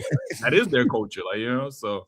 Hey, so listen, y'all, one final question for you guys for sure. Hey, I appreciate you guys for coming on, man. I know that this was late, and I really appreciate. I love what you guys have been building. Quick, I do want to hear Drew and Ace's thoughts, reflections. Oh yeah. Go ahead. Right, real quick, because I never really had a chance to Frank Brown. And these immigrants who have so much to say about foundational Black Americans. My issue with Frank is it seemed like he was making up his own definitions of words that already have definitions, like culture. I mean, we asked him what's culture. If you Google what culture is, is music, is history, all these kind of food, all these kind of things. When you ask him what culture is he said worldview. All right, that's your definition of culture. If you want to say that according to your definition, we don't have a culture, cool. That's you. Maybe that's the European definition of culture. Maybe that's where he was going. Whatever it was. But according to the Webster Dictionary of Culture, when you Google it, Americans have the Black Americans have the greatest culture. You know what I'm saying? In the world. And we talked about this on our show all the time. And also, it was a part of the show where I tried to get him to understand that how he's benefiting from what FBAs have accomplished in America, and he's like, oh, so tell me the treaty or the amendment or whatever. I'm like, I don't know the history word for word, bar for bar, but I can tell you that if they didn't fight for freedom, when you came here with your $100,000, they would have took it and you would have been in a cotton field. They gave it to you back. He ain't coming with his own $100,000. Exactly. He came over here with $100,000 and was able to go to school, but didn't understand how he benefited from FBAs. And I don't know if it's just stubbornness. He may be stuck in his ways or whatever it was, but you got to give FBAs their credit at the end of the day, man. They did a lot of work for America. They're underappreciated. They weren't paid. You know what I'm saying? They still haven't received reparations when people who didn't deserve reparations from America did. You know what I'm saying? So there's a lot of things that you have to respect, especially as another black person, to see how far black people have come in this country. And I don't think he's reached that point in his journey or whatever it is. What it is, man, and I realized this, when you get a lot of non-Americans reducing our history, background, shortcomings, and boundaries or barriers through either slavery and it being done with the Civil Rights Act in 1964, and that's kind of it. Like in their worldview, that's it. Slavery, and y'all have had all your rights since 1964. So all the information, all the distinctions, all the nuance, they don't bring any of that to discussion. And whether they realize it or not, I don't care. That's also what white supremacists do. White nationalists acknowledge one or two things that black people been through, and state why everything that's happened generationally, systemically, and with the help of police and the federal government and state governments at various different points over the last couple hundred years, all of that's irrelevant. Because LeBron did it, why can't we all do it? Like, what they'll do is they'll use, I forget what the fallacy is called, where the apex fallacy, where they'll take people that are the apex of the top of a particular group as a justification to deny the struggles and issues that's happening throughout the group outside of blaming the group itself. Right. So he's one of those people where very quickly watching y'all channel and watching the clips and watching the interview, it's unfortunate to say, but like, you'll get these people that are so passionate, know two things about us, know two things about our community. And then every time you ask them questions, like Dave Anderson's the worst person to try to do this with when you don't know, because hit you with question after question. Not just that you don't know nearly enough as much as the group that you're criticizing and holding such this crazy standard. But I always got to say this: when you see yourself as a superior, but you had to, and you state how we didn't do certain things or didn't overcome certain things or didn't even win anything, but you had to leave your home to get here to talk about our group. Imagine if you had this mentality and pride staying back home where you was at. Imagine if the pride and the culture and all the things that you think you guys just naturally have that's so much better and superior to the people here. Imagine if you could have figured that out without having to flee your homeland. Kind of keep that in mind when you run into somebody else's house who you're choosing to stay in and talking about their cutlery, talking about their furniture. Because a lot of y'all that's coming from one point A to point B, you don't welcome us to come back to your region, to come back to your hometown. Indeed. And a lot of y'all opt to not go back there too often as well. Kind of keep that in mind when you. That's what Frank said. I said, "Why don't you go back?" He said, "I don't want to go back and deal with the headache over there. Like I rather like, you know what I mean." So it's like, yo, you don't even want to go back and help. Like you just is like, nah, I'm good. They can figure it out. Like, you know. So he said they're not gonna figure it out. That's what he said.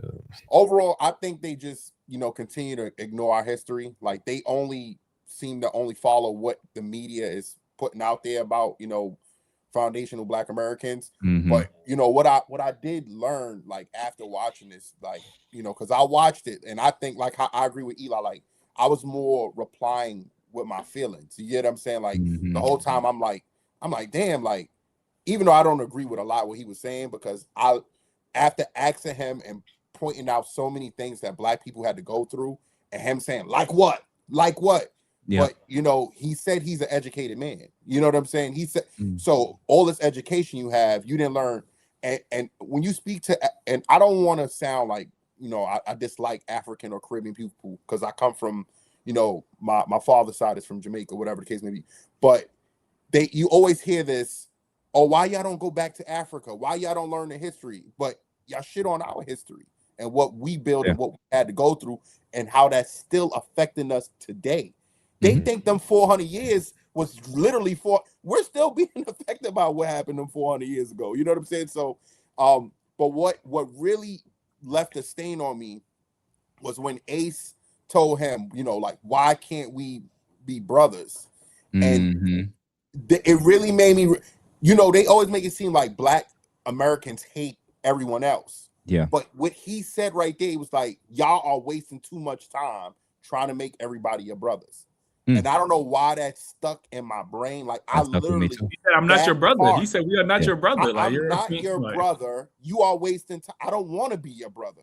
And, as, a young Black American man that just trying to build, and we see other people with our faces, we want to, bring them in. And maybe it made me think, maybe we are wasting too much time focusing on other people. Delineation, I've never thought about it until that moment. Yes, that part is what was so clear to me, and I said, "Why?"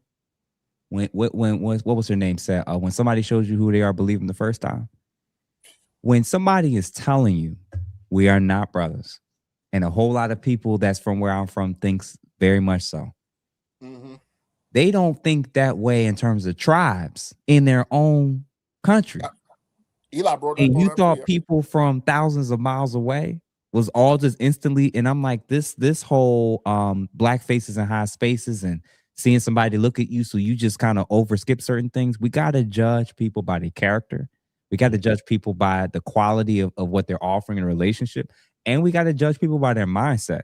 And y'all got to get out. I'm telling you, bro, when I've been through some of the things I've been through, some of the dopest, most consistent people that have been there for me through the highs and the lows were white men and women. My Asian roommate from college. Random people, single mothers. Yeah. It's all the people who they keep telling you got to stay away from, you can't do life with. Oftentimes, a lot of the people who have been the most antagonistic towards me have looked like me.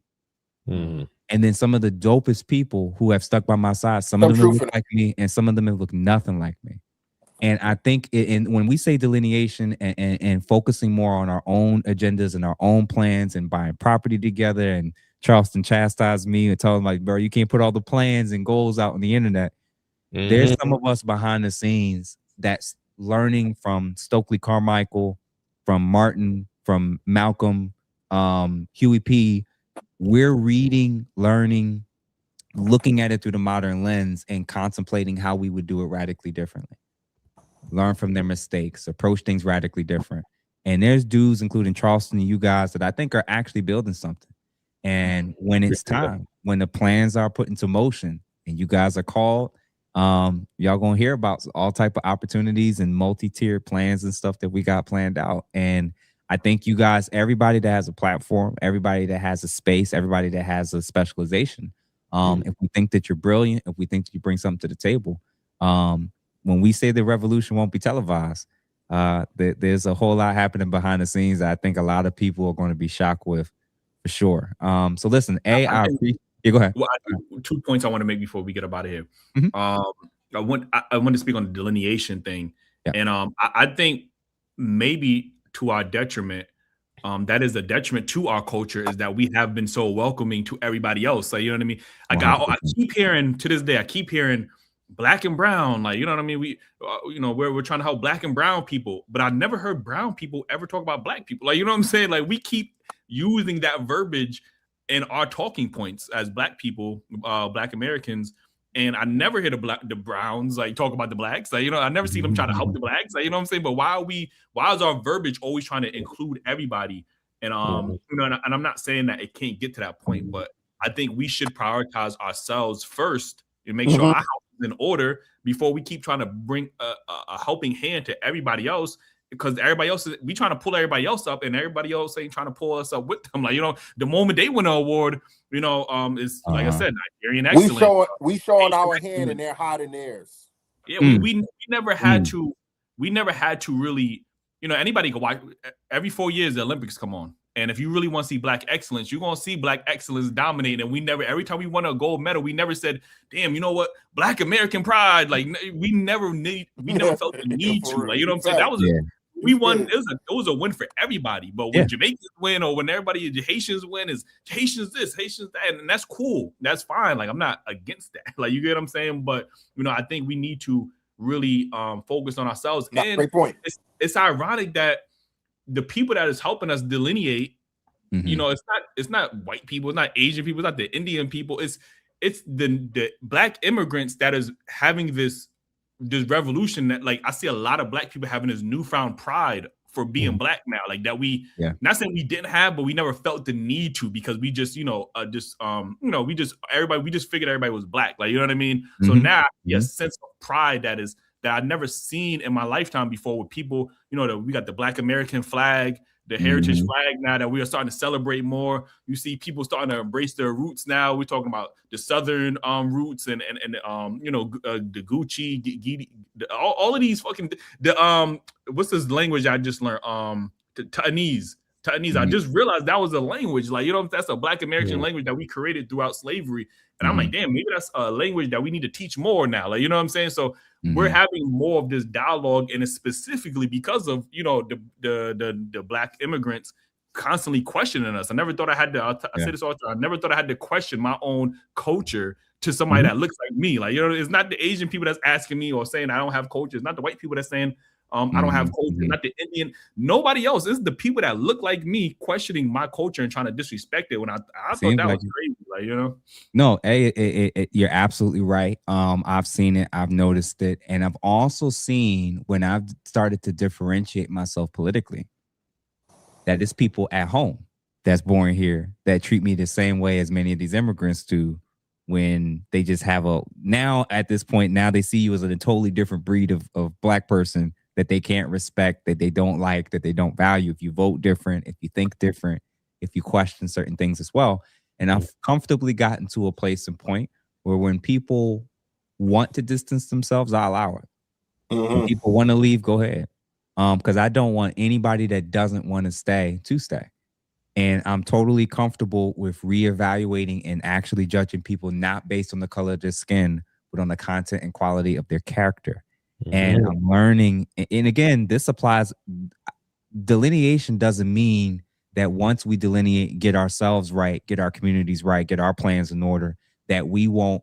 It's just that we'll have a more unified front when we do approach other groups, when we do approach the political space, when we do approach international stuff. We now have a group. We now have group economics. Now it's not individually how much is your net worth. It's what's this group now bringing to the table.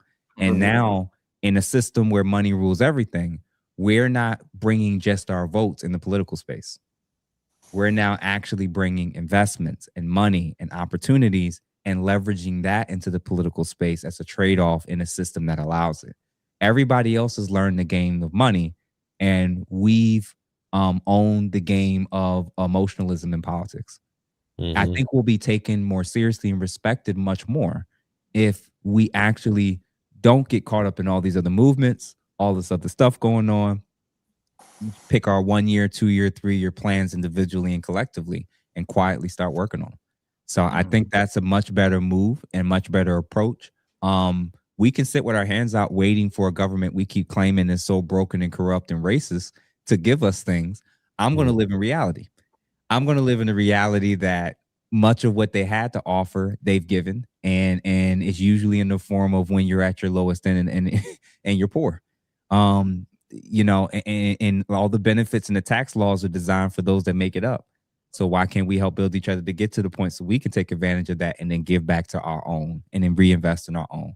I think we are at a spot where the divide, the changes, the people from the outside talking about us, Black fatigue. I think so much is happening right now where if we kind of slow down, I think what you guys have been hitting on, I think it's true.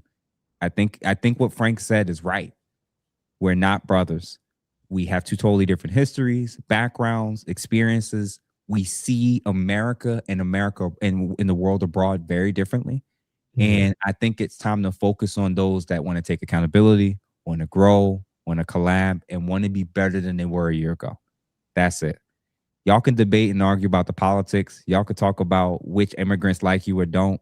I'm going to focus on these things and collab with people who's about that. Because what I do know is when you show up in these other spaces, when you show up in these conferences, when you show up in these establishments and countries, and you got bank with you, and you got people with you, now they see an American. Now they see Americans with money. And when they see Americans with money that got opportunity and is bringing opportunity, all that other stuff go out the window. A lot. At the end of the day, money changes a lot of this stuff. It doesn't make it all go away, but it makes a whole hell of a lot of it go away for sure. So listen, y'all. I appreciate you fellas, man. I appreciate y'all coming on. This was dope. I really appreciate it. And real quick, everybody that's watching this, the 225 plus people that's watching, please make sure that you like this. If you haven't, please make sure that you send it for sure. Share it with as many people as you can. Absolutely enjoyed this interview for sure. Fellas, any big goals or steps that you guys have coming up for 2026 for your platform or for your channel? I'll start it off. We working on some new content. We still obviously the bread and butter is still the relationships, stuff like that. But we've been working behind the scenes on different styles of content that I think the audience is going to really enjoy. We working on getting some better quality guests. We're trying to focus more on the bros chat. You know what I mean? I think those conversations are important to have amongst ourselves and Black men, and men in general. So we're working on getting some more quality guests like yourself and others to pull up on a platform to really have some meaningful conversations, some motivational conversations, like things that we need in our community in this space. Just continue to build our platform, doing more collabs. I think that's something we lacked in the previous years, is just reaching out and collaborating more with people. We've been so busy trying to just obviously handle our own personal lives, our new studio up and running and stuff like that. So we've been kind of just busy, but that's something we want to work on next year as well. For sure. All right, bet. Y'all got anything y'all want to add to that? I just want to say that I want us to have more events where people can reach out and even like, we used to go live a lot, you know what I mean? But I think even I want to say thank you for, even inviting us on your platform. I know you came on our show, so you're returning the favor, but this may motivate us to get back on here where people could touch us, not as much as just watching the show and putting a comment where we respond, but being more active on the space where people want to hear your voice or hear what you're thinking on this topic and that topic, whatever the case may be. So being more active online with the people that mess with us and rock with us, because we really appreciate every comment. You don't get to over 100 million views without people really loving and supporting, or whether it's entertainment, whether it's there for hate or whatever. But the conversation we done spoke about, like you said, politics, everything, relationships. We done had trans people on the show. Like we had married people on the show. So we've done everything. Spoke to men about empowerment. So like, the more we hear from the people, the more we try to make this thing happen. So we still need people to reach out and give us ideas. And if that's what you want to hear, that's what we're going to try to make happen for y'all. Dope. What about you, Ace? What they said. Listen, man, I appreciate y'all. Why don't y'all let folks know where they can follow and support you guys? DailyRapUpCrew, all platforms. Yeah, all platforms pretty much. Yeah. Make sure y'all join the Patreon. Like all the content is gonna be on Patreon. Y'all gonna get it early. Y'all gonna get the raw and uncut on Patreon. It's not gonna be filtered. You know what I'm saying? We usually don't filter ourselves at the Daily Rap. No, it's gonna be even more filtered. You know what I'm saying? It's gonna be Juice saying more crazy shit. You know what I'm saying? It's gonna be Eli. Bro, it's Eli. Nah, don't try to push that on me. The way I was Eli don't got no filter either. You know what I'm saying? Listen, so y'all probably do got to edit it a little bit with what I was saying in them 3 hours, because I was saying some crazy stuff too a couple times. Man, listen, bro, make sure that y'all support these fellas. They're killing the game. They're killing the game. They're killing the game. Make sure that you guys, again, follow and subscribe to them on YouTube and all different platforms, especially Patreon, if you want to watch the exclusive stuff before everybody else does. Fellas, I appreciate y'all coming through. We definitely going to do some more collabs in the future. And best believe when I make that phone call, I'm going to let y'all know when some big stuff is coming. Yeah, yes, sir. Yeah. And that new episode with Jeff is coming out, like he said, in January. You know what I mean? Start the year off fresh. You know what I mean? And we glad and happy to end the year off on your platform. Hey, you know what I mean? We're gonna start us off with you. You heard? Appreciate you, fellas. I'm gonna let y'all go. All right, man. All right. So yeah. So yeah, y'all. That was dope. That was again a really great, dope way for me to close out the show, close out my final interview. Depending on how I feel, I may have one more surprise live tomorrow, or I may start it off on the first, which is going to be titled the Top Simps, the Simp Awards, where guys who, you know, have kind of been lying and pandering to the ladies and doing a lot of simping and pandering and whatnot. I'm gonna do some awards, and I'm gonna do some special shout outs as well for those guys, and we're gonna have medals, we're gonna have trophies, the whole nine. We're gonna even maybe have some little clips to kind of show what these brothers, Akash, Obama, you name it. We're gonna see who made it and got the honorable mention, and then who also kind of makes it in the end and ends up with the top 3 spots for these final Simp of the Year awards.